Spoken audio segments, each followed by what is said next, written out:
Right, exit scam. The biggest exit scam is Ether, and then there's this other one, Cardano. These are exit scams, and or rug pulls, and XRP. Elon Musk did a rug pull with Doge recently. He went on Saturday Night Live and pumped the price like Kim Kardashian's Ashian, and then did a rug pull. So it's a cheap man's version of a Ponzi scheme. I mean, Bernie Madoff managed to keep a legitimate Ponzi scheme going for many years. These Elon Musk-style rug pulls are cheap imitations. Well, those are cryptocurrencies. What I want to really focus on is that, the entire crypto market, including Bitcoin, was like 2.3 billion.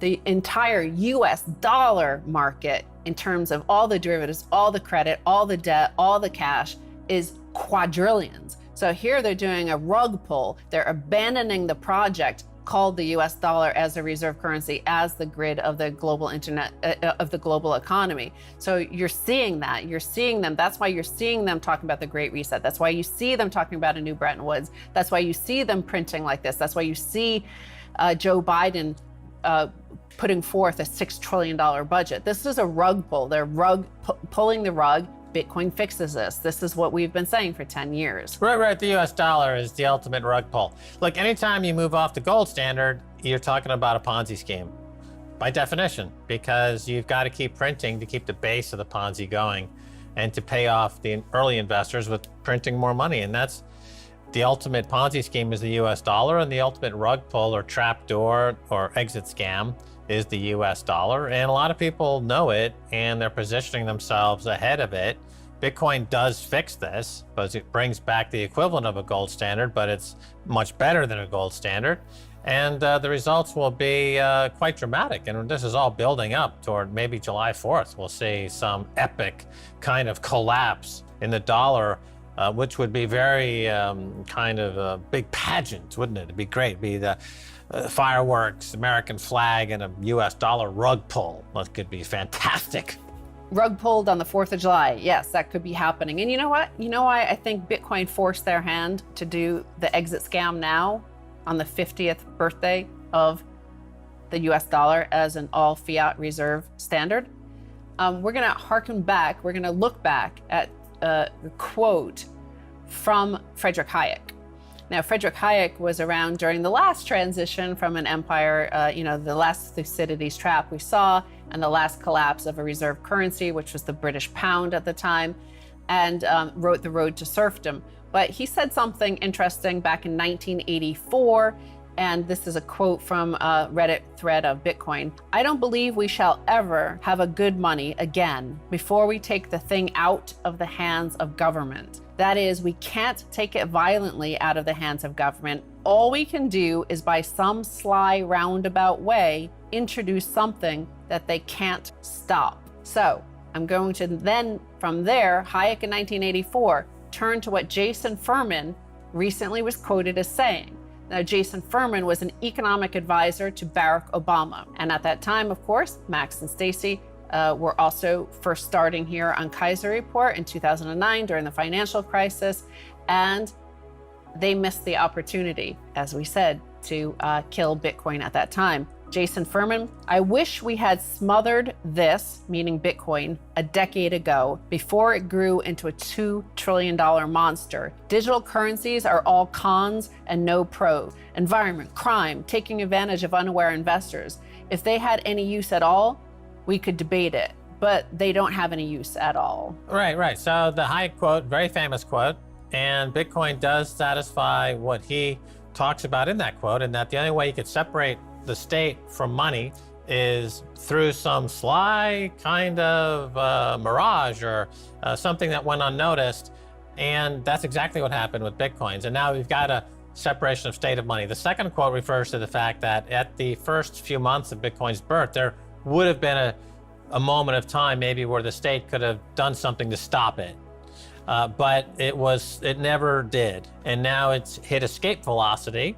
And now every central bank in the world is going to go under. Every nation state will have to be reorganized around the fact that people now have their own wealth that's unconfiscatable. It's immutable. You can't censor it. Even, going back to when we were covering this in the early days in 2009, There was talk about allowing WikiLeaks to accept Bitcoin, but Satoshi, the famous originator, wrote in his notes that he thought it would draw too much attention to Bitcoin, so they did not overtly allow for WikiLeaks to go into Bitcoin, even though they were being censored by credit card companies and PayPal at that time. Well, he says as well that Bitcoin has no use at all, whereas it provides the use case of a store of value, unconfiscatable store of value, uncensorable store of value for billions of people around the world. And on top of that, it provides incentives. It is more capitalist in terms of allocating capital. You don't want to just allocate your precious Bitcoin on dumb stuff and dumb investments like we've seen as the money printing continues, because morale does not improve enough. In fact, what we've seen is an increase in mortality rates. Outside even the pandemic, what we've seen is the opioid overdoses. The preliminary numbers for last year is they were close to 90,000 opioid overdoses in the US versus like 70,000 the year before. So these are big increases in deaths of despair under what he thinks is the better system of printing money, which is causing the wealth and income gap. Look, Bitcoin provides for everybody on Earth, for the first time, true private property. It gives property rights, private property rights to individuals in a way that's never, ever, ever, ever, ever been available before. Up until Bitcoin, it was agreed between the state and the people that certain rights would be obeyed. And in every single case, going back 2,000 years, every single state has violated those rights and stolen people's property. And America is no different today. They're overtly stealing Americans' property by the hundreds of billions and trillions, and it's very sad. But Bitcoin allows not only Americans and Europeans, but Africans and Asians and South Americans, my people in Mexico, Mexico City, right on, Viva la Mexico, property rights for the first time ever, therefore obviating the need for the state and obviously killing the need for any central bank. Right. If you can fix a problem with money, it's not really a problem. You could fix these problems with Bitcoin money, but the fact is that the US dollar is not, and no fiat currency is money. Let me correct your quote. Its quote shouldn't read, if you can't fix it with money, it's not really a problem. The quote, to be accurate, should read, if you can't fix it with money, it's not really money. Exactly. So the incentive structures, the look at what we're witnessing now as they're printing more and more money. We're seeing these just not only prices gapping up, but shortages exploding all over. And here's from Barron's, 10 ways to cash in on the shortage of just about everything. America's chicken sandwich war has the combatants scrambling for supplies. Breast prices have doubled this year. Chick-fil-A has run low on sauce. Burger King has had pickle problems. Jars, not cucumbers, are hard to come by. An isolated supply squeeze? Anyone who's building or remodeling a home or buying or renting a car or stocking up on pool chlorine or dog food knows better. In the land of plenty, there suddenly seems to be an everything shortage. Right, the breast supplies are in shortage is not also a reference to Kim Kardashian. So the reason why Bitcoin is at tens of thousands of dollars a coin is because it's showing that the US dollar and other fiat money are already in a hyperinflationary collapse against Bitcoin. The only way anyone's going to survive the neo-feudalization of this economy in America and around the world is through unconfiscatable Bitcoin. Yes, there will be an incredibly difficult time dead ahead because we're entering into the fourth turning meets kind of like the Jim Jones massacre. If you remember that from the 80s, you're going back to the Jim Jones, look that up, kids.